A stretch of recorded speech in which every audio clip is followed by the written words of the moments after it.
This evening's concert is about transitions. All three of these pieces deal with a transition. We'll start off with Brent Lee's Selvage, which is about a transition. It's about the edge of reality. We continue with the four last songs of Strauss, which is a transition from life to the hereafter.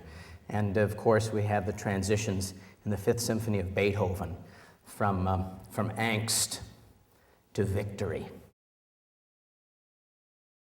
Merde. It's like break a leg. Ah, okay. See, because you say break a leg, that's the bad thing to say, to an actor. Yeah. And so you do the opposite so that you, Okay. and so it's merde. But you can't say, you just have to go. Okay. So here we go. Man. I hate the clip-ons. They just don't seem real. 2 minutes, Maestro? Thanks.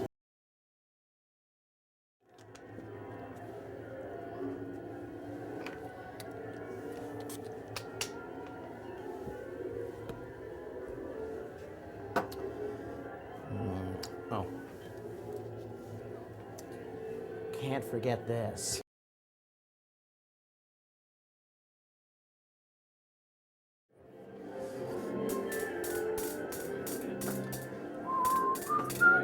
Huh? No, we're fine. Cherokee. D D D D D D D ba ba ba ba da da da dee da dee da da da.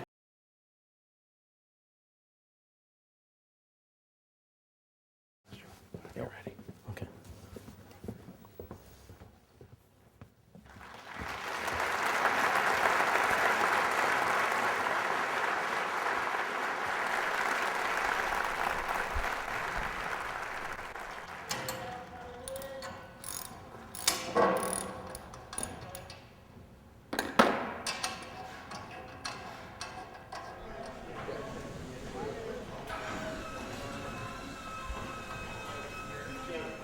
The biggest concern when I walk in for a setup is just making sure that the setup is gone and well enough that everything's on stage in the setup that the music director has asked for. So I need to make sure that the orchestra is set to his desires. I need to make sure that it's far enough forward whenever we're possible. We can get as far forward as we can to get outside of the proscenium so that we're putting as much sound out into the house as we can. Those are the big things. Next would be our lighting, although for a classics concert, our lighting is fairly standard. It's mostly a whitewash. These are actually panels, part of a shell. They'll actually come out and essentially form a semi-permanent shell around the orchestra to help put the sound out into the house again. If you don't have it, the sound tends to bleed and just hit these concrete walls and then go up into the fly gallery. It's I believe a 70-foot gallery on this, and so the sound would just shoot straight up into the gallery and be lost. This way, these panels kick it forward out into the house as well. Great. There's going to be 4 stools here for the bass and seat. Yeah, that's those guys right here. Yeah. Then you were with us stand. Right. And then the wings up here, each one of them.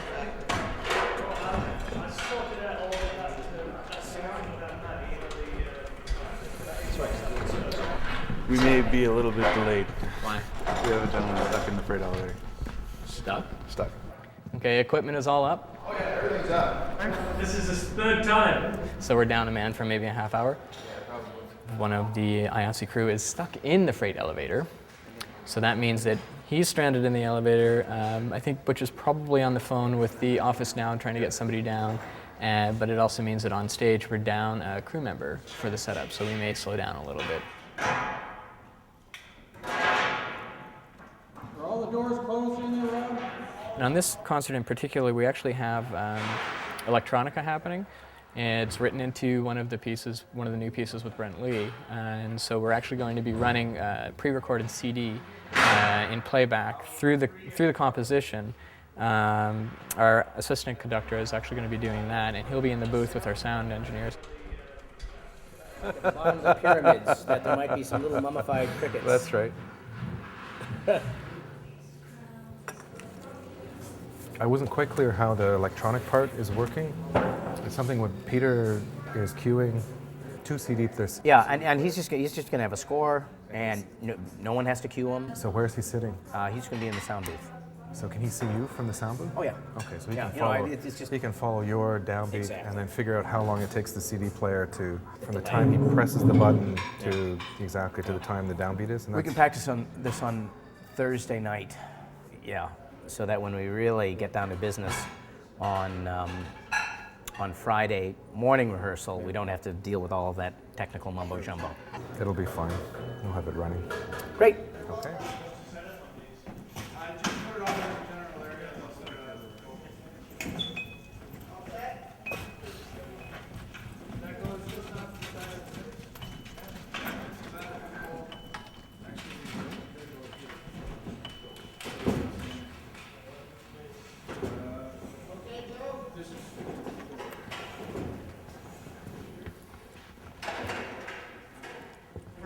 We'll bring your lunch to you. Don't care, I'm not falling on fun. All right. Wait. He's stuck. Man's stuck in the elevator. Without Ava, Min's apparently locked his keys in his car, so he may be late getting back in, so you're down 2 lines. Okay, are we? Absolutely. Aaron's giving the lead. Now look at that. Aaron's giving the lead in the tune right now. Sure.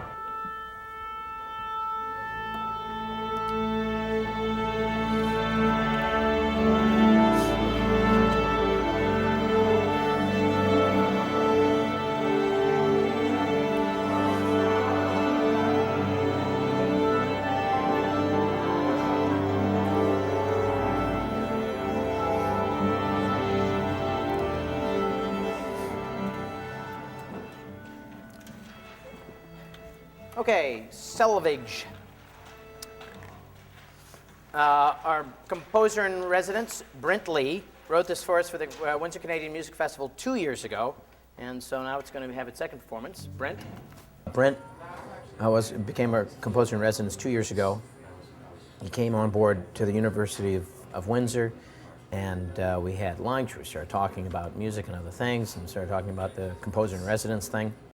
And I listened to his work and immediately was drawn to it. It has an aesthetic that I'm very close to. It's a sound quality similar to Arvo Pärt, who's a real favorite composer of mine.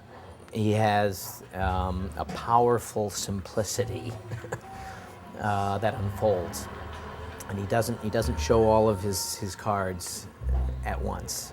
He kind of pulls you in a very slow and methodical way. I have a real emotional connection to his music. And you know, there are just certain composers that you kind of hit it off with, living and dead.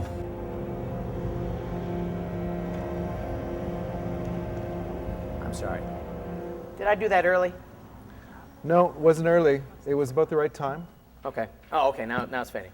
I just wanted to make sure that we had enough lungs. I'm sorry, could you start the cue one more time? Sorry. A little bit louder too, Peter. You got Brent right there, and when the questions do come up, even the most subtle little things, he's right there, can take care of it, can tell you exactly what he wants, exactly how something is to be articulated, how does the sound begin. And there's this one phrase with a cello bow on a vibraphone, which has this kind of a ringing quality.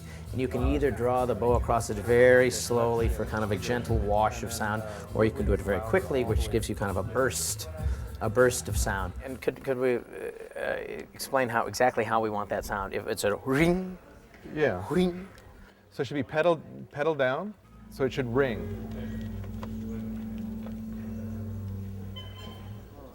Do you have any You rosin? need some rosin. Yeah, there's lots of rosin, but the bottom end of this instrument is so dead, you wouldn't believe it doesn't resonate. Do you want to pick another pitch? How about Is that too high? Yeah. So the low C doesn't work? There we Yeah, go. that's too loud though. Yeah. That's too loud. Well, the vibraphone cuts through pretty well, you know, and it's just a little bit of a glue between the repeating gestures. That's perfect there. Yeah, right there. It could be done either way. And so we asked Brent, which way do you want it? And he says he wants it done quickly to get that little sparkle of sound.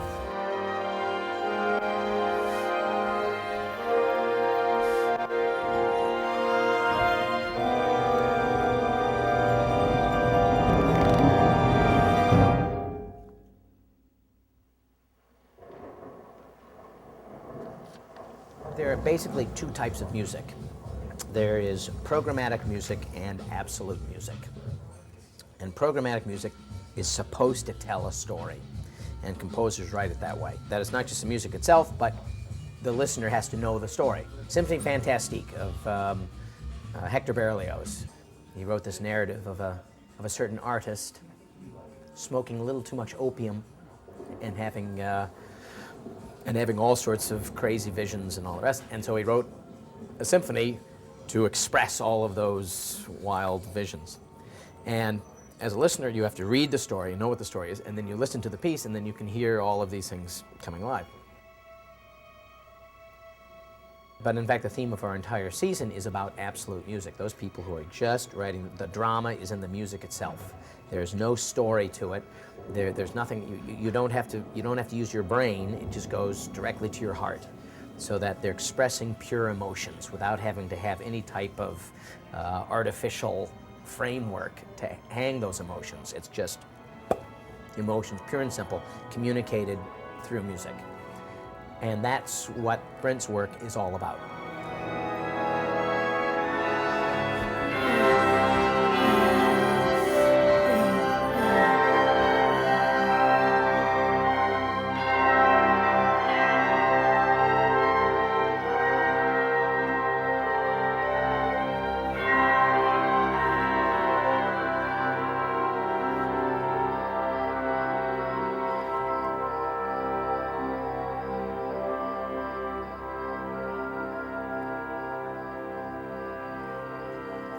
For me, you should be able to listen to a piece and appreciate it just in terms of its sound.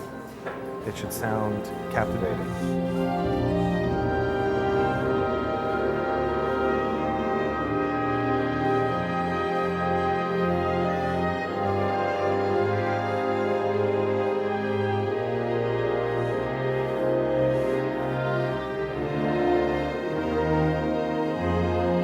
With an orchestra, of course, you've got a tremendous range of color and combination, and you can make absolutely gorgeous sounds. Just to sit and listen to the sound is like, watching a sunset or something that's visually just very beautiful and appealing.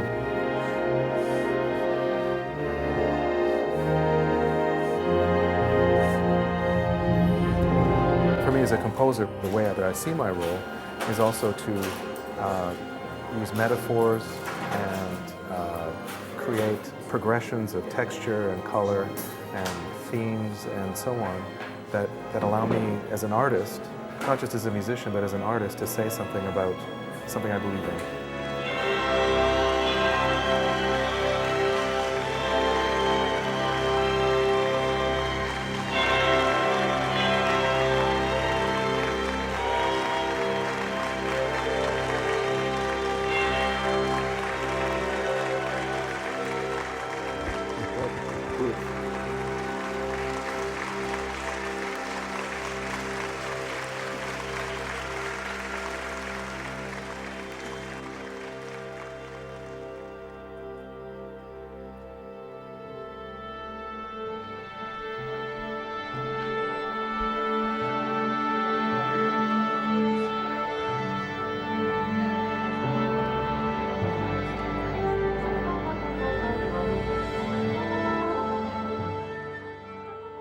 Okay.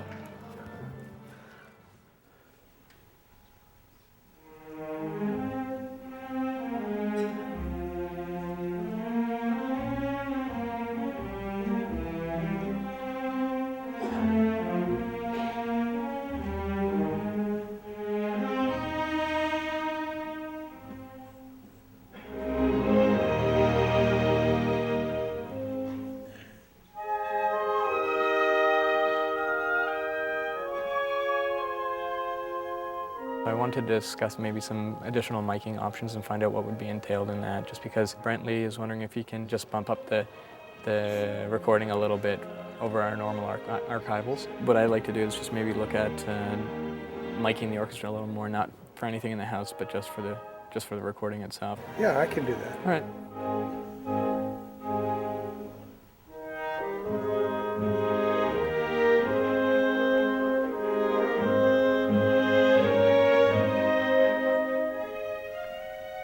Oh, thank you, honey. Is that a chicken? Okay.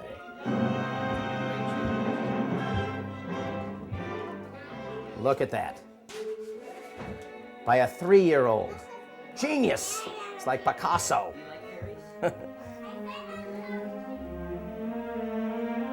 We have a recording of our orchestra for every concert we've done that we just keep, just so that we know what it was like. And also when we make grand applications, Canada Council, OAC, Ontario Arts Council.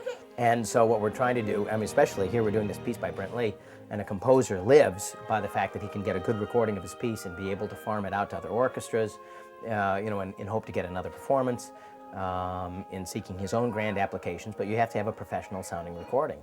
And so we're going the extra mile to see what we can do by perhaps placing some more mics on stage and doing a little bit of mixing on the soundboard so that we can create a sound that is going to be acceptable. I'm listening to each microphone that I have placement in the different sections and seeing how rich they are in the blend. Do they need it in here? Yeah, this is, it does come in, I did put it in the house, just the strings, because the strings get lost. Is it because of the building? Yeah, it's the acoustics in the room.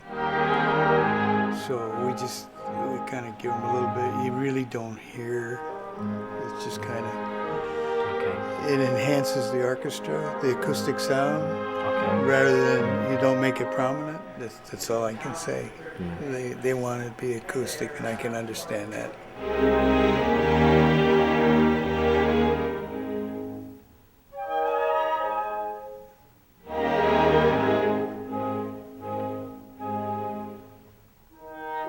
A lot of people feel that this is a somewhat dry space, that the sound has a tendency not to come out as much as it could. It's a fantastic sound in the audience, but it could be better.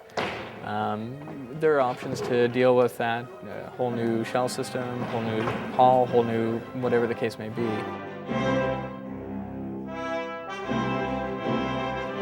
Yeah, it's a theater. It's not a concert hall, and it creates a great deal of problems for the musicians who can hear each other on stage, and for the audience that only hears about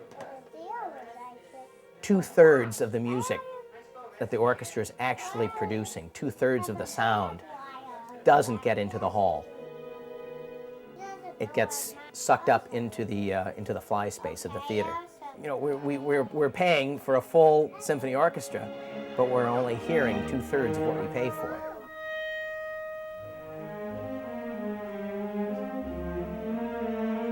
You know, many players have an instrument that costs more than their house.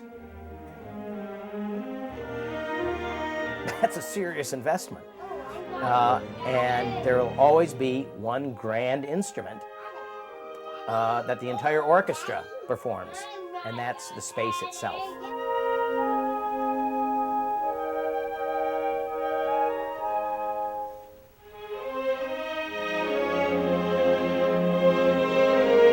The concert hall is like a musical instrument, right? It's the great concert halls in the world. They are gorgeous places, beautiful places to sit in, and they have acoustics that are to die for, because we're all playing acoustic instruments that vibrate within themselves, but then to get the full orchestra sound nicely blended, you need to be playing in a nice room.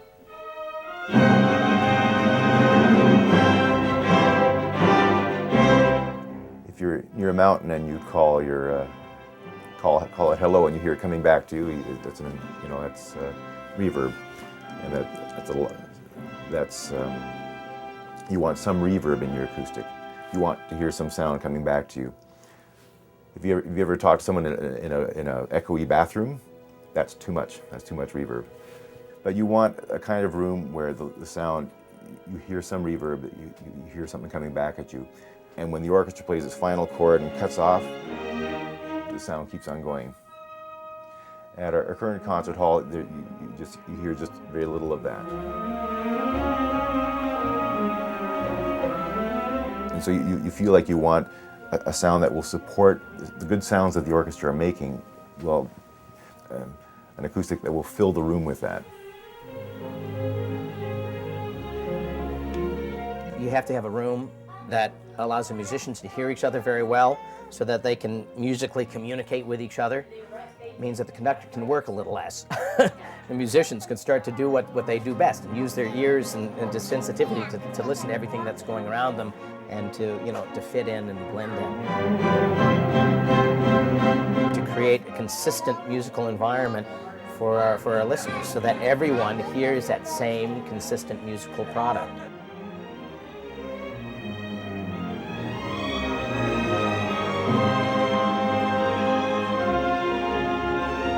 The Clearly is a poor venue.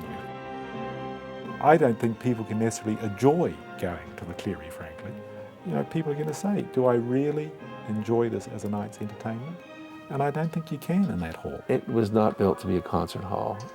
We do have our two smaller concert series in Assumption University Chapel, which is much more acoustically resonant. I mean, every hall has its idiosyncrasies, but that's a much richer sound there. They have to work very hard at the Clearly. Very, very hard. And our present music director, John Morse Russell, and his predecessor, Susan Haig, have both said that they've had to pick programming that worked with the hall, probably more higher tempo. If it's too slow, it just sort of gets lost in the hall. It's like buying a Tiffany diamond and sticking it in a brown paper bag. And so if you're going to get engaged to someone and you give her this Tiffany diamond, she'll really like it. But the brown paper bag won't be as helpful as one of those smart little blue boxes. It is known in orchestral circles that when you move to a new and better hall, ticket sales increase. They just do. And it's not a blip. It's not a curiosity factor. They sell more for the first year. They increase and they stay there. And that's because the quality of what we do actually improves. We're in the retail business. We're selling an experience to our ticket holders. We're selling a warm, cuddly feeling to our donors, and we're selling an opportunity to our grantors to fulfill their mandates. And by doing what we do well, we appeal to all three of those different groups.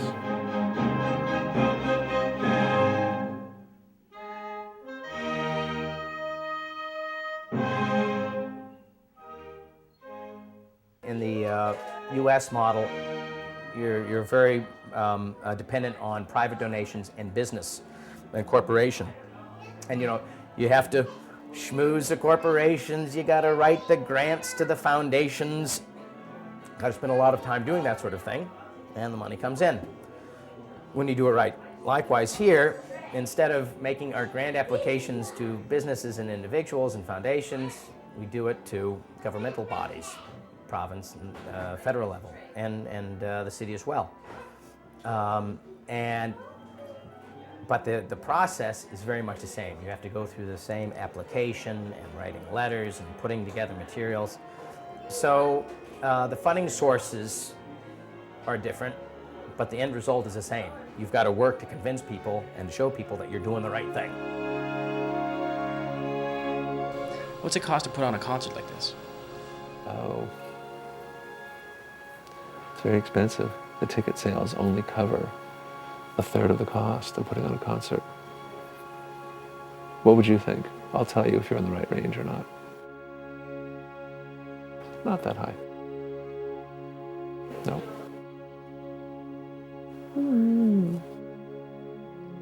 It could cost that high, sure. You figure everyone in the organization, staff members, musicians, music director, if we were to take the same skill set and the amount of time and effort that you'd put into your job. And to put it into the for-profit business with that same, same dedication for the skill level, I mean, everyone would be making twice as much money. We couldn't afford to pay them enough money to keep them from doing all the extra things they have to do to support themselves. At some orchestras, musicians can make a very handsome living. We are a mid-sized regional orchestra. We are similar to orchestras like Kitchener-Waterloo or Orchestra London, and the going rate for musicians is not quite enough for them to make a living just on what they earn from us, and so they have to do other things. Of course, the musicians of the Cincinnati Symphony Orchestra are getting paid right around $85,000 a year. And that's your base salary. That's for your last chair, second violinist, your triangle player. But I tell you what, $85K buys you one hell of a triangle player. It'll make you weep. You listen to that sound.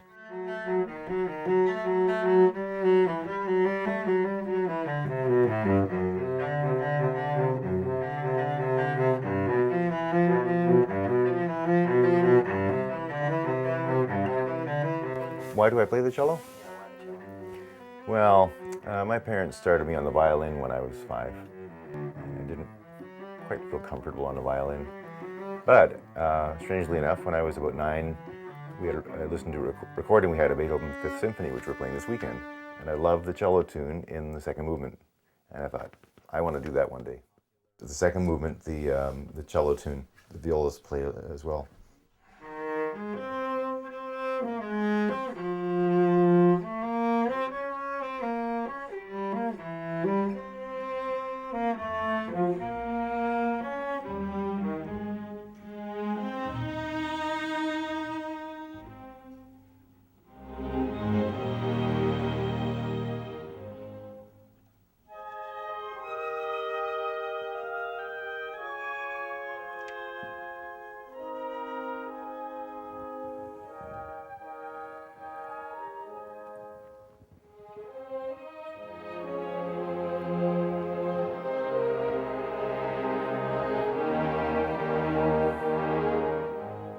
Probably not too many people know this, but most orchestras do not employ their full-time musicians as full-time employees. So what that means is that everyone in the Windsor Symphony, even the permanent members such as myself, we're not employees of the Windsor Symphony. We're still freelance musicians. We're self-employed, and we have no benefits. We have no, what else are you supposed to get with a real job?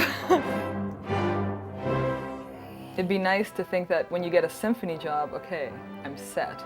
But in fact, everyone who plays in the Windsor Symphony has to do other work. Like, people are constantly looking for freelance work, whether it's in Detroit or they have another group that they perform with regularly in Toronto or in London or who knows where.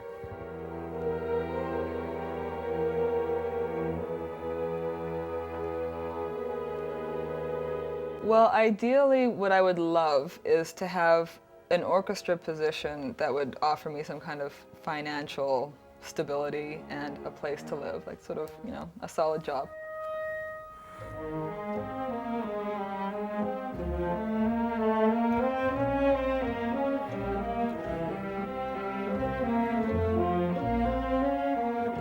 I would have to say that most musicians are in the business of music not for money, but because they love to do it.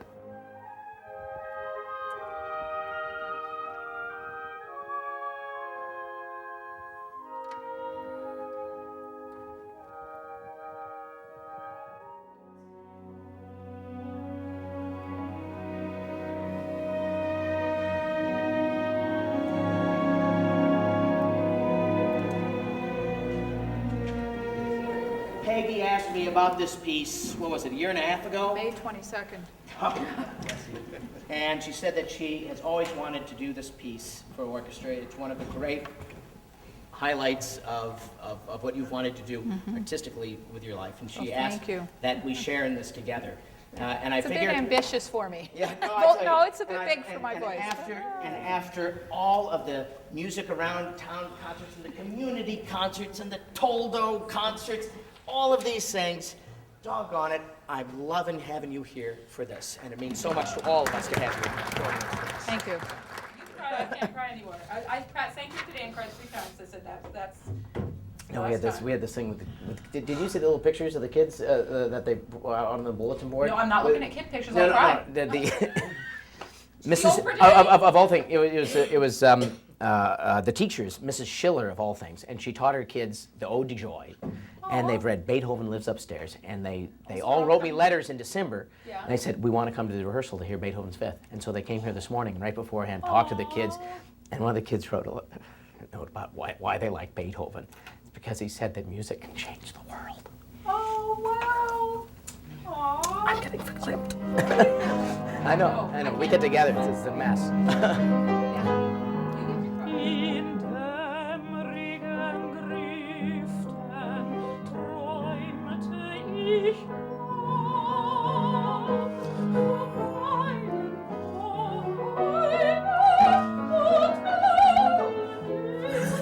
I've pretty well internalized the meaning of these songs. The first opening line of the first song is in dämmerigen Grüften träumte ich lang. In dusty vaults, long I dreamed of your blue skies, of your fragrances, of your trees and of your bird song. It describes approaching the earth and seeing it just glittering like a jewel before you. This wow, life, the earth representative of life.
They are 4 songs. The first 3 poems are set by Joseph Eichendorff, and the last is Hermann Hesse.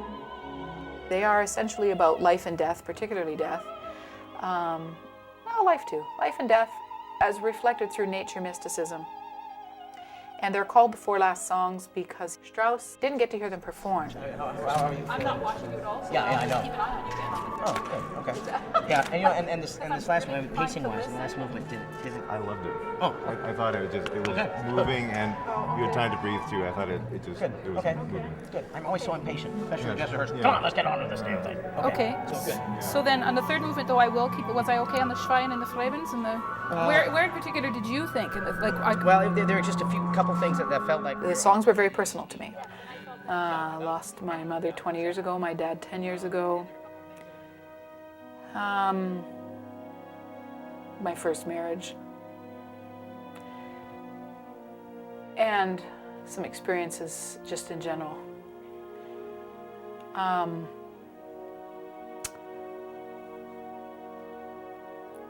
I've done a lot of grieving, and I have fully embraced my own mortality, which was a gradual but life-altering experience. This came about because I had always wanted to sing these songs and thought, this is never going to happen. My career was climbing, and then in 1995, I got sick, and it just stopped. They told me I had either lupus or MS. They didn't know what I had.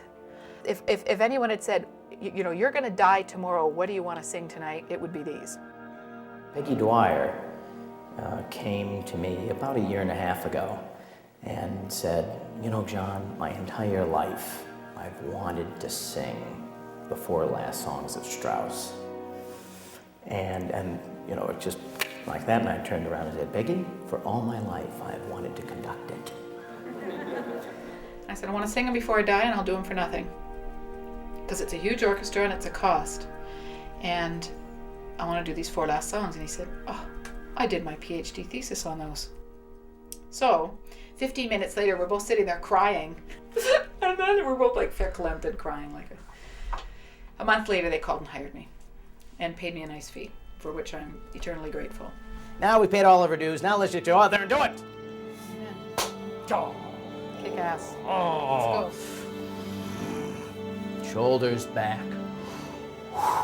Balls intact. Oh, there you go. Okay. Yeah. Come on. Now the four last songs of Richard Strauss.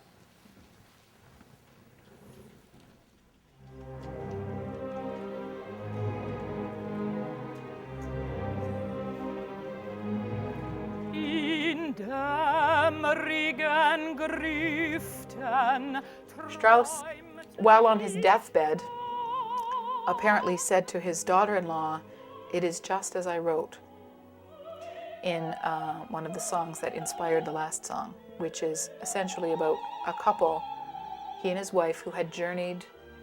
We have through sorrow and joy wandered hand in hand, and now it's time to rest. And the idea of a journey, life being a journey, and that death is just like a sunset. It's just, you never can mark that moment when the sun goes down, and yet it comes up in another place. And it's just a very quiet, peaceful, calm happening. And his last words are, "It is just as I wrote," as he experienced his death that way.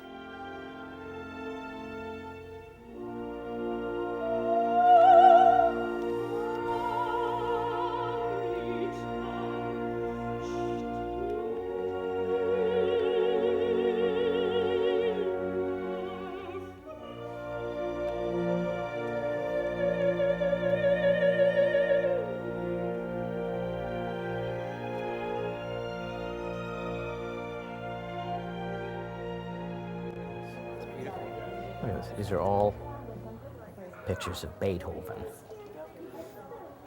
Whoa, that's intense. And look at this one. And it looks like Picasso or Matisse.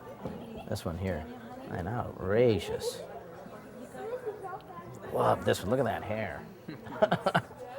That's just out of sight. So we got these letters in December from the kids because the teacher knew that we were going to be performing the symphony. So she wrote and asked if the kids could come to the rehearsal. 8-year-olds, 9-year-olds, there's something about Beethoven that really speaks to you. And especially Symphony No. 5, Symphony No. 7, the Ode to Joy. There's a real connection there.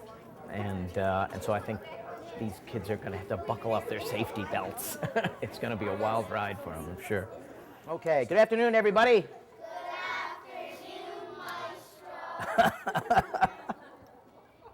I'm getting verklempt already. Oh, it's one of those things where orchestras get a little bit terrified because each conductor starts that differently, right? Like some conductors will give, because it's the downbeat. Yeah. So, like it's in two, it's in 2/4, so it's like, no kidding, 300. Okay, the first note is actually silent, so it's like a rest. 300 it is, So some conductors give an upbeat. What else? Da da da da. Some conductors just go. You might have read it in the paper. We've got classroom literacy class that's joining us that are wild about Beethoven, and so they wanted to hear the Fifth Symphony, and so we said, "You come on in." So, what we're going to do, we're going to read through the entire symphony, top to bottom, and then we'll go back and pick up the pieces. Okay, so no talking. I just go out there. Boom. Okay. How fast are those eighth notes going to be? Is it going to be?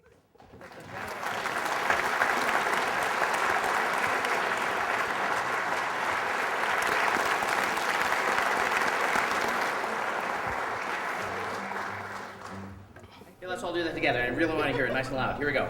And.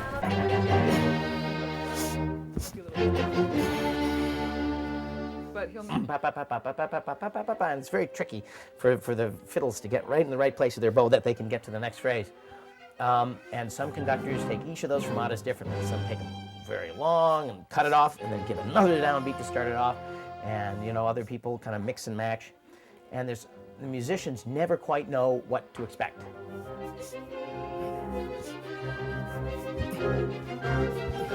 I just make it real easy. You hold the fermata, cut it off, give another downbeat.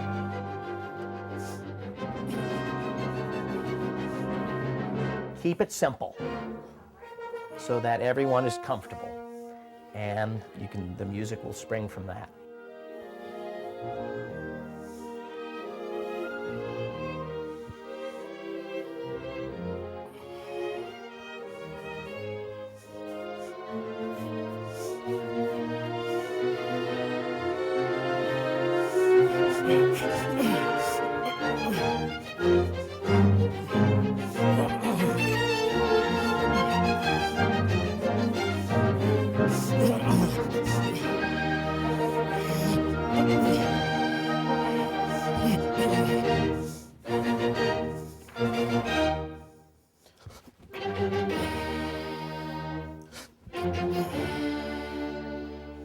But Beethoven was very clear when he wrote, and he did write a programmatic symphony. He wrote a Symphony No. 6 right after Beethoven, right after the Fifth Symphony.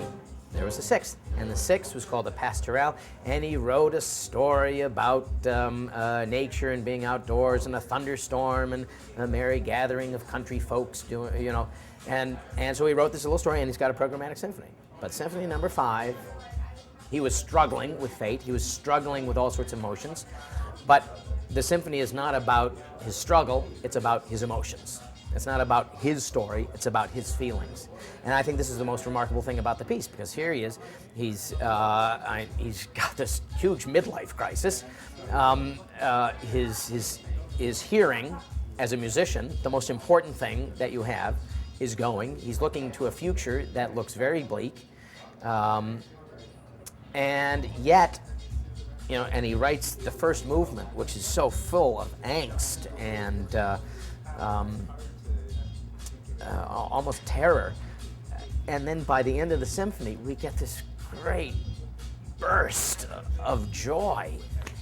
How deep did he have to dig in himself, to create that and say that here he is, in such a bad way, and yet deep down inside he has faith in his own spirit that he conquers it.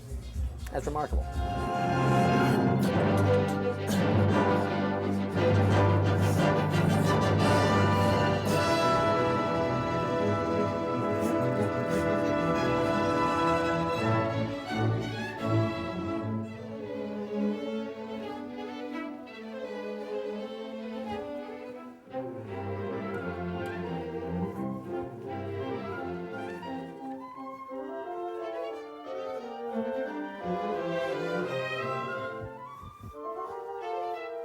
We went to a public school that had music from the 4th grade. The music teacher went into each classroom in the 4th grade, went to each kid and said, okay, what instrument are you going to play? Okay, and what instrument are you going to play? And so we all took up instruments, and we had a little school orchestra. It was great. We used to go to concerts at Cleveland Orchestra. Dad would take us to, and not like family concerts, we'd just go to like concerts. All put on suit and ties and just go hear the orchestra. And of course, at that time, the Cleveland Orchestra was #1. It was undoubtedly the world's greatest orchestra in the late 60s. And so, went to concerts. Oh yeah, this is great. Love this orchestra. I had no idea, the extraordinary quality that I was listening to. So music really touched me. I really felt it was something that was very important to me. Got elementary school, junior high school. I was definitely the band geek. Played in marching band and orchestra, jazz ensemble, pit orchestra for the school musical. We had a garage band in high school. And my brothers were very athletic, and I could never keep up. Running wasn't really the thing for me. I didn't have the physical stamina, and I was I always thought I was lazy, and that maybe I was taking the easy road by, going into music. Of course, I discovered later on that I had a congenital hip problem, and that's why I had never gone in that direction and why music really appealed to me. And then it was just 3 years ago that I had a total hip replacement, and finally realized that I'd been living most of my life in pain, and I didn't even know it. I just lived with it. So now I feel a lot better. Actually, come on, let's take the cameras downstairs. I'll show you a very important document that's on my wall. So this is your office? There we go. Yep, you can see it's highly organized. See the answering machine is blinking wildly. Haven't answered it yet. I've had the great fortune to study at the Pierre Monteux School in Hancock, Maine. Pierre Monteux died in 1962, and his student, Charles Brooke, took over the school and kind of taught the principles that Pierre Monteux developed in his conducting. He was the man. And he had this document, which was hanging in the back room of the Pierre Monteux School, which is really things to live by, rules for young conductors. Live by these rules. Do you mind reading through? Here we go. The 8 musts: stand straight, even if you are tall. Never bend, even for a pianissimo, even if it's really soft. The effect is too obvious from behind. Oh well, I break that one every once in a while. Be always dignified from the time you come onto stage. Always conduct with a baton so the players far from you can see your beat. Sometimes I break that if we have a very small group of musicians because they don't need it. Know your score perfectly. Real important. Never conduct for the audience. Conduct for the musicians. Don't showboat for the folks in the audience. Conduct for the musicians and conduct for the music. Always mark the beat of each measure very neatly so the players who are counting and not playing know where you are. Technical. This is the best. Always in a 2-beat measure, beat the second beat higher than the first. 1 is down, 2 is up. There you go.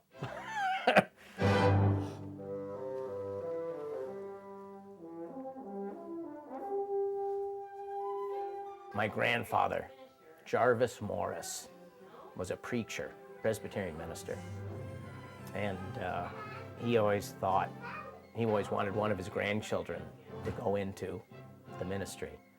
And I distinctly remember having a scene, right out of The Jazz Singer. Are you familiar with the movie? Yeah. Where he says, "Pop, I am preaching to an audience, but I'm preaching to a different audience, a bigger audience, and I'm doing it with music." But it really boils down to the fact of trying to make the world a better place and doing it through music.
Outstanding.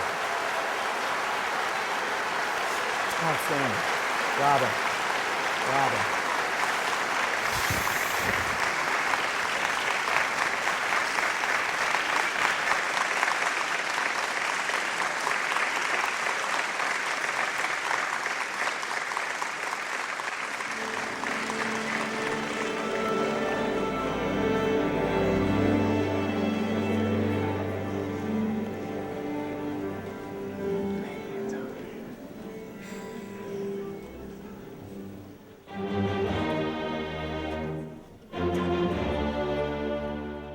What's the show? What's the timing? We're at No, 46? seconds. Yeah. Oh, yeah, of course, it was all interrupted by that damned applause between the movements. And this was I was kind of debating whether to take the repeat on this one. But it's just too good. You just can't. You gotta take the repeats. Yeah, for sure. Yeah. Great job. Thanks. Ice them down. We'll do it tomorrow afternoon. Thanks.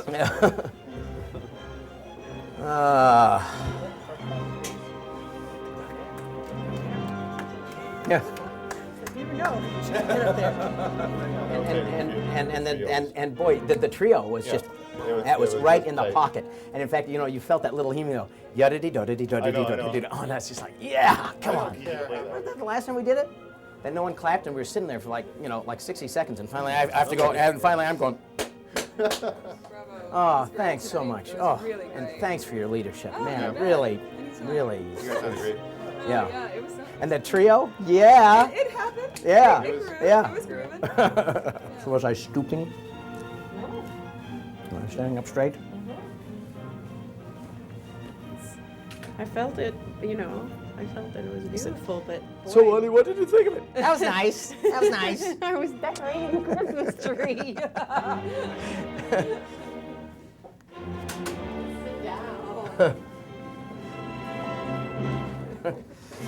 Yeah, walking in at twilight, hand in hand.